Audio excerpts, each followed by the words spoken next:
A show that became the highest-rated program on its network nearly got left out of the announcement that was supposed to save it. The crew found out their future was uncertain the same way the rest of us did, by reading a press release. Maine Cabin Masters has spent nearly a decade surviving things that should have ended it.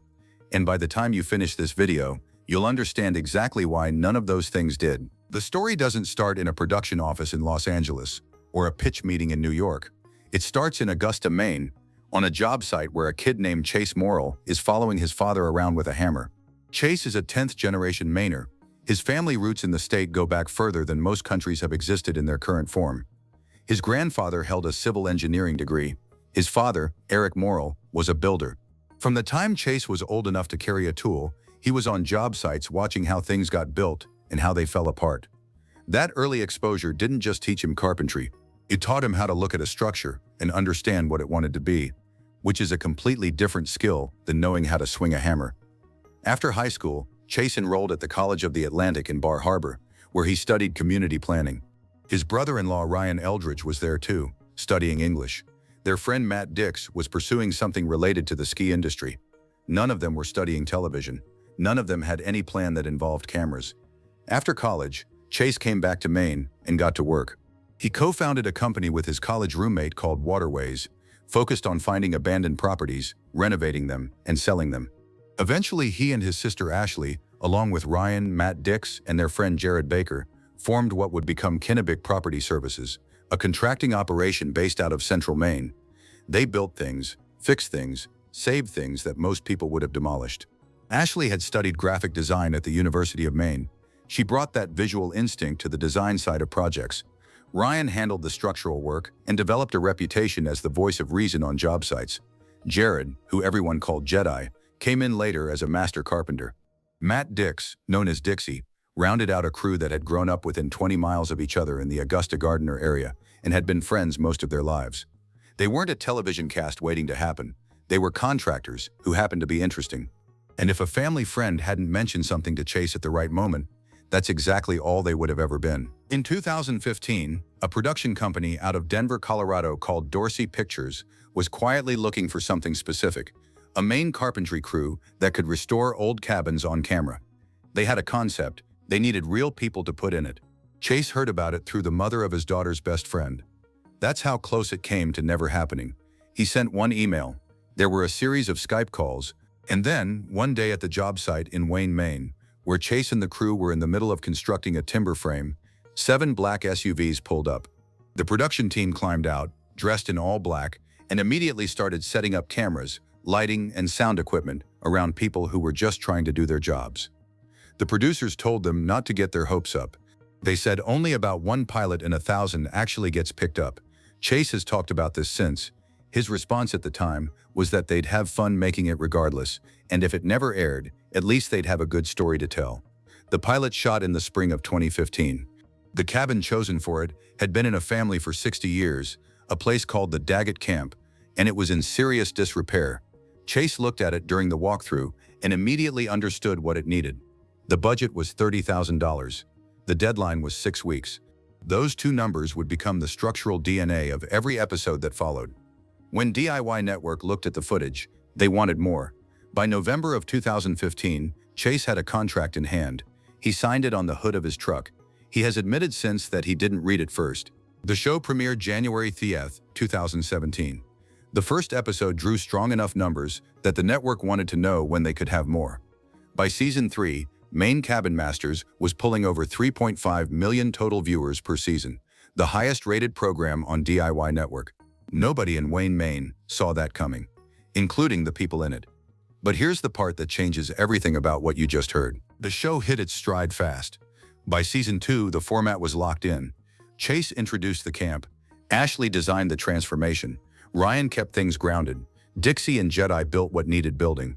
And there was one other person, a carpenter named Lance Gatcomb, who had become as much a part of the show's personality as anyone else on screen.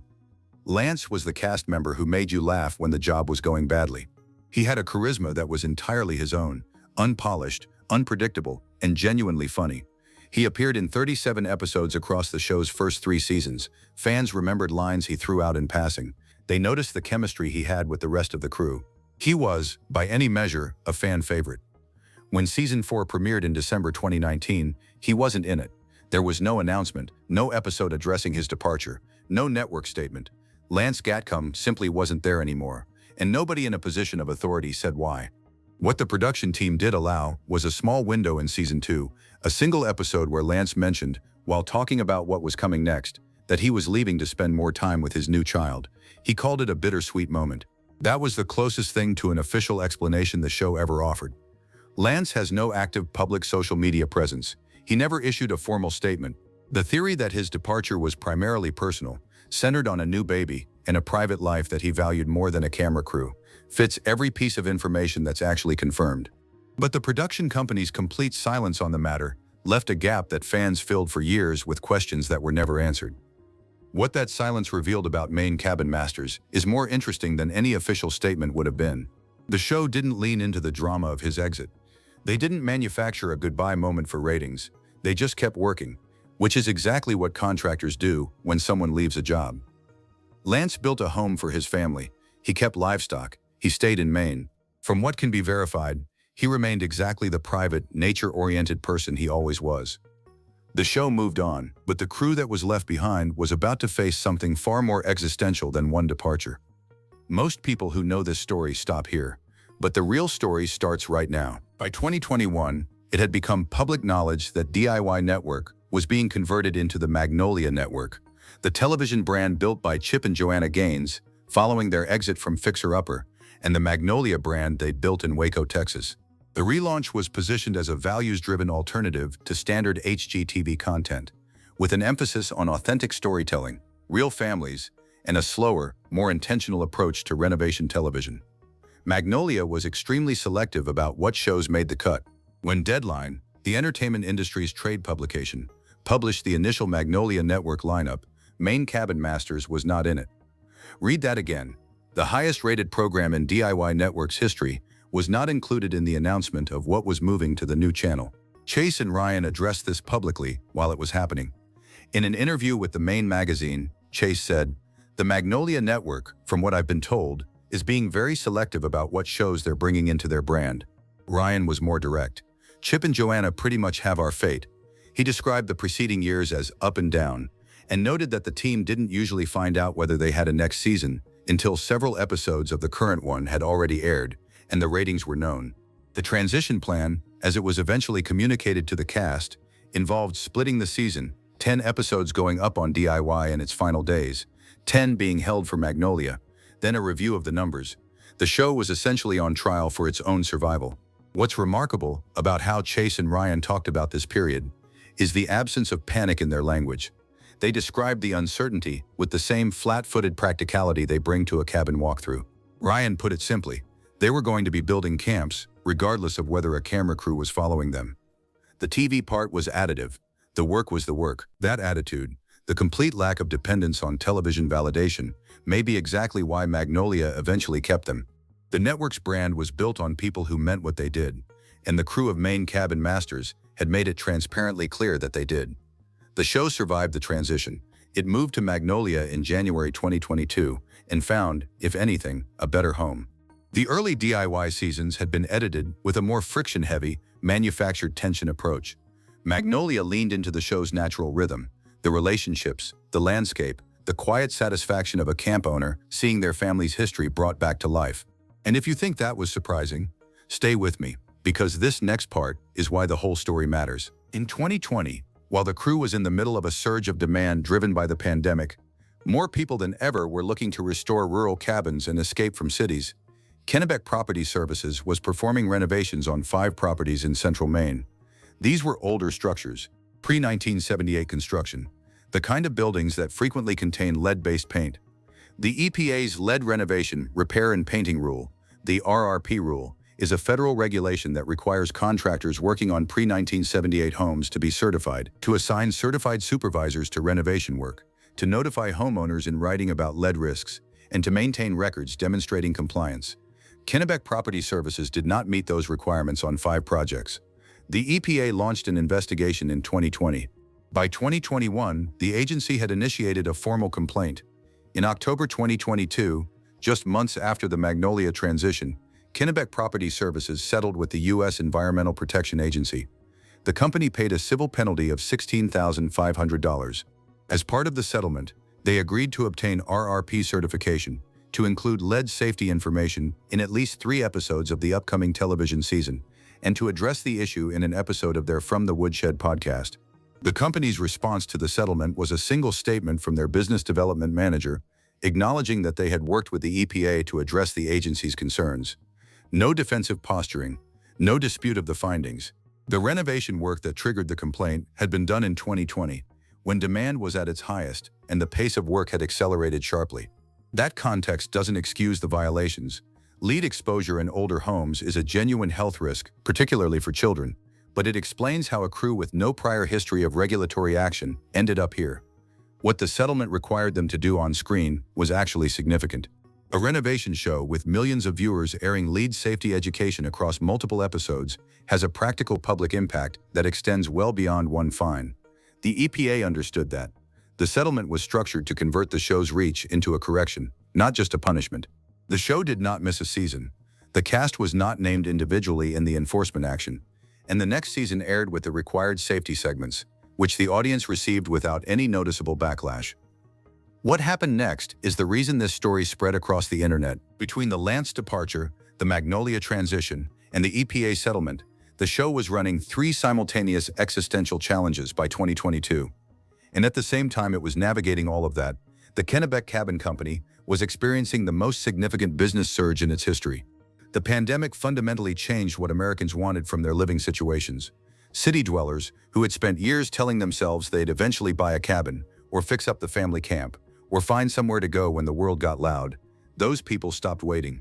As Chase put it in a Forbes interview during 2020, "We're seeing a massive wave of people who are acting on their long-time desires to have an escape."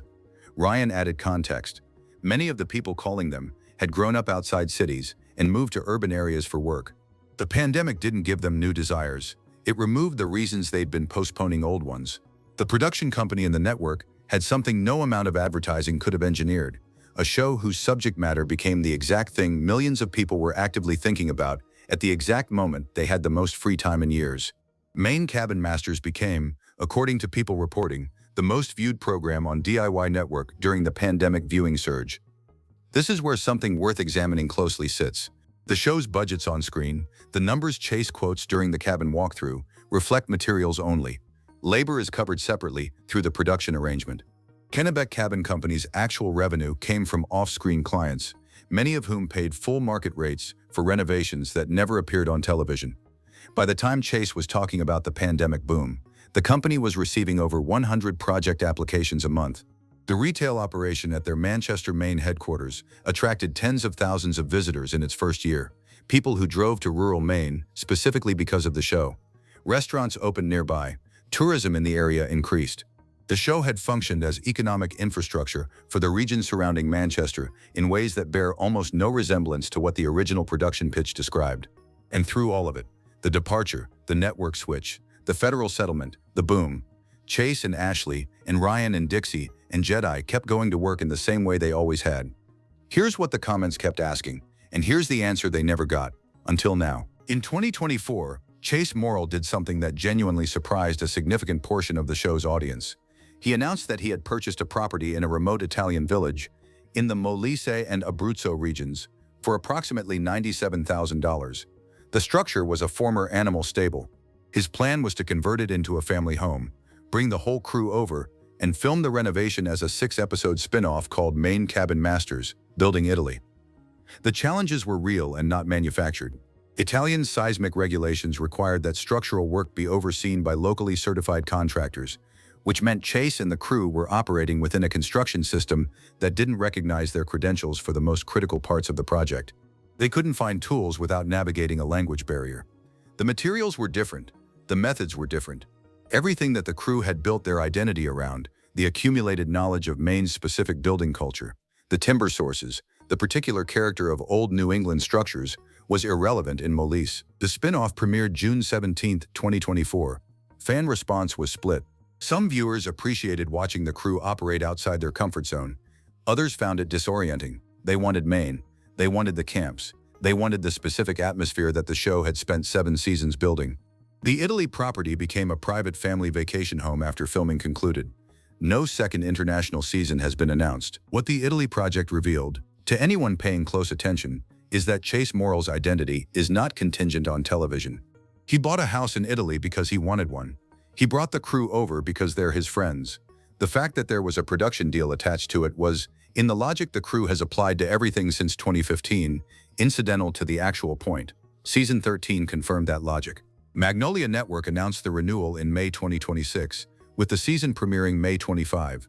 The opening episode, Restoring an Island Legacy, follows Chase and the team working on a lakeside cabin with off-grid constraints and island logistics, helping a homeowner honor her late husband while bringing the property back to life. That description could have been written for Season 1. In interviews around the Season 12 finale, Chase talked openly about bringing his son Fletcher into the business, not just on camera, but in the work itself. Fletcher had reached an age where he could handle a nail gun. Chase was also bringing on younger apprentices, concerned about what happens to traditional building knowledge if no one passes it forward. He framed it the same way Ryan had once framed the show's core mission. If we want this to keep going, we need to start sharing our knowledge with younger generations who are interested in working hard, working outdoors, working with their hands. That sentence contains no reference to ratings, no mention of streaming platforms, no acknowledgement of corporate restructuring at Warner Bros., Discovery, or the merger speculation involving Magnolia's parent company. It is a contractor thinking about a trade, not a television personality thinking about a show. And if you think that was surprising, that after everything, the answer turns out to be the same as the beginning, stay with me, because the last part is the one nobody talks about. The honest answer to the question in this video's title involves a quiet irony that runs through every crisis Maine Cabin Masters has faced. The show nearly ended because a production company wasn't sure if it had legs, and it survived because the crew didn't care whether it did. It nearly ended because a beloved cast member left without warning, and it survived because the remaining crew kept working without missing a beat. It nearly ended because the highest-rated program on DIY Network wasn't in the initial Magnolia lineup, and it survived because the cast had made it publicly clear that they would keep renovating camps regardless of the network's decision. It faced a federal enforcement action, and it survived by turning a penalty into a public education campaign. What ties all of these moments together is a structural fact about who Chase Morrell and this crew actually are. They are not people who became contractors because they wanted to be on television.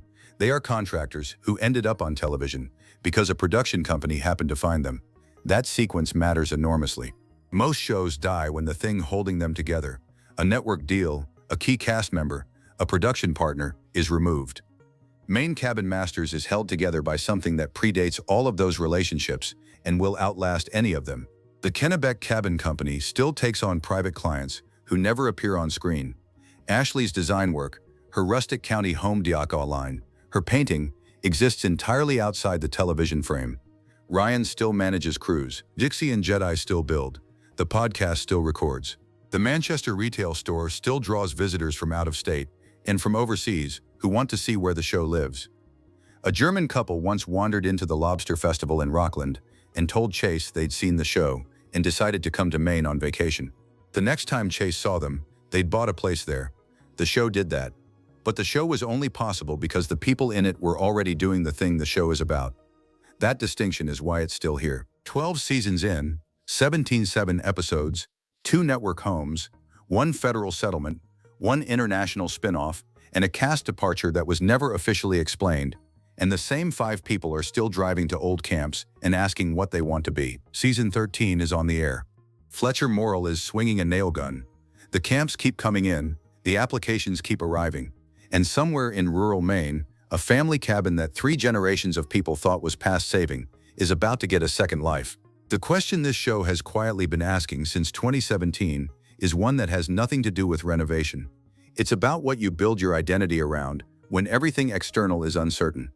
Chase Morrell and this crew answered it the same way in 2022 as they did in 2015. You go to work. Here's the question for you. Would you have kept building if you found out your show wasn't in the new network's lineup? Or would that have been enough to walk away?